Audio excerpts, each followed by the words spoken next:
हाँ, तो दोस्तों पिछले क्लास में हमने पढ़ा था कि किस प्रकार जो है आपको एक बिंदु से विभव का मान, एक बिंदु के कारण जो है विभव का मान हमें ज्ञात करना था। तो पिछले क्लास में हमने ये फार्मूला ज्ञात किया था एक बिंदु के द्वारा, मतलब एक बिंदु के द्वारा जो विभव का मान होता है वो इस फार्मूला से हमने ज्ञात किया था। ठीक है, अब इस बार क्या होगा कि इस बार हम लोग को क्या करना है कि बहुत आवेशों, एक सेकेंड, हाँ, तो बहुत आवेशों के कारण, यानी आवेशों के कारण विभव का मान ज्ञात करना है।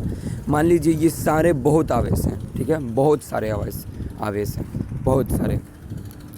तो क्या होता है कि इसमें हमने एक को Q1 ले लिया, एक को Q2 और एक को Qn, क्योंकि देखिए अब बहुत सारे आवेश है। तो मान लीजिए एक को तो Q1 मान लिए और एक को Q2, तो एक तो ऐसा ज़रूर होगा जो लास्ट में होगा, मतलब सारे आवेशों के एकदम आखिर में जो बचेगा ना उसको हमने एक Qn मान लिया।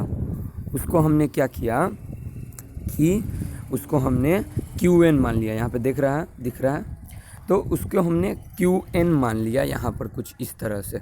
ठीक है, अब क्या किया कि इसका कुछ ना कुछ प्रभाव क्षेत्र ज़रूर होगा। ये इसका प्रभाव क्षेत्र है, ये जो आपको दिख रहा है,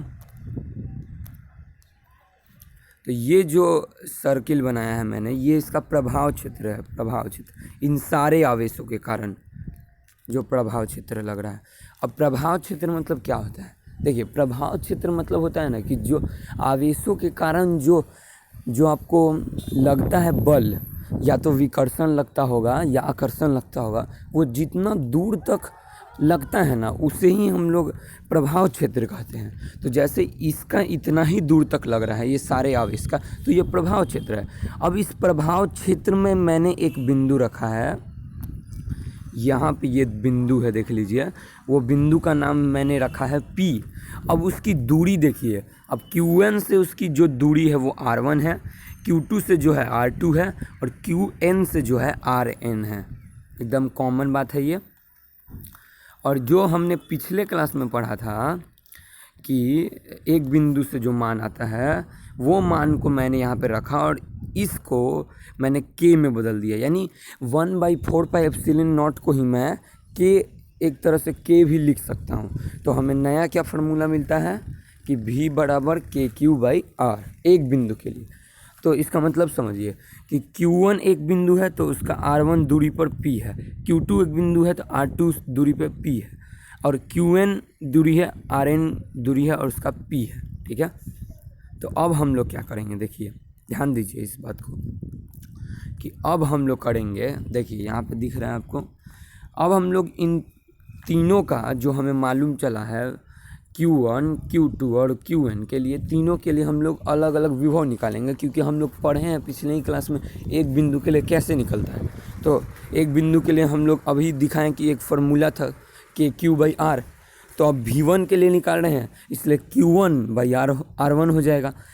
V2 के लिए निकाल रहे हैं तो Q2/R2, Vn के लिए निकाल रहे हैं तो Qn/Rn। तो ये हमें मिल गया।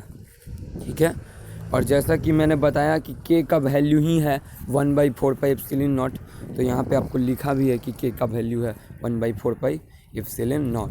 ठीक है, एक सेकेंड, हाँ, तो अब हम लोग क्या करते हैं, Vt बराबर लिखते हैं। अब Vt बराबर क्या होगा, मान लीजिए हमें टोटल सब आवेशों का निकालना है तो सब का जोड़ना होगा। तो V1 + V2 फिर dot dot dot dot dot जहाँ तक होगा, इंड है Vn तक, तो Vn, फिर मैंने इन तीनों के मान लिखे, क्योंकि जैसा कि यहाँ पे इन तीनों का मान भी, यहाँ पे तीनों का मान ऊपर लिखा हुआ है, तो वही मैंने मान लिखा।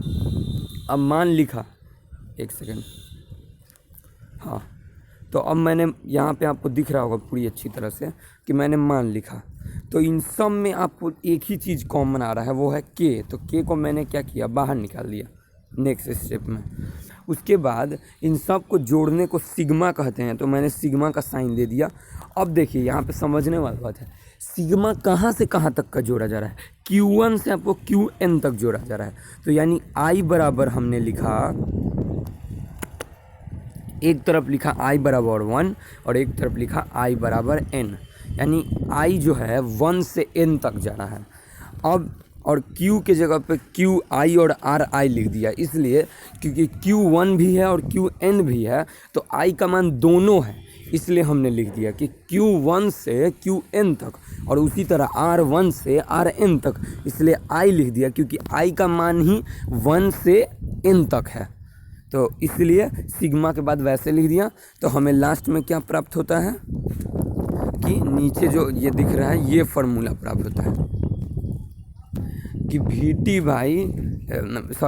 टी इजकल टू के सिग्मा i1 से in तक qi बाई आर आई, यानी जो बहुत आवेशों के कारण जो विभव का मान आएगा वो यही आएगा। क्योंकि आप लोग जानते हैं, मैंने सबसे पहले क्लास में बताया था कि विभव को v से दर्शाया जाता है, v से, और v मतलब वोल्ट भी होता है, दोनों होता है। तो यानी विभव का मान हमारा ये हो गया। ठीक है, तो यही छोटी सी बात थी।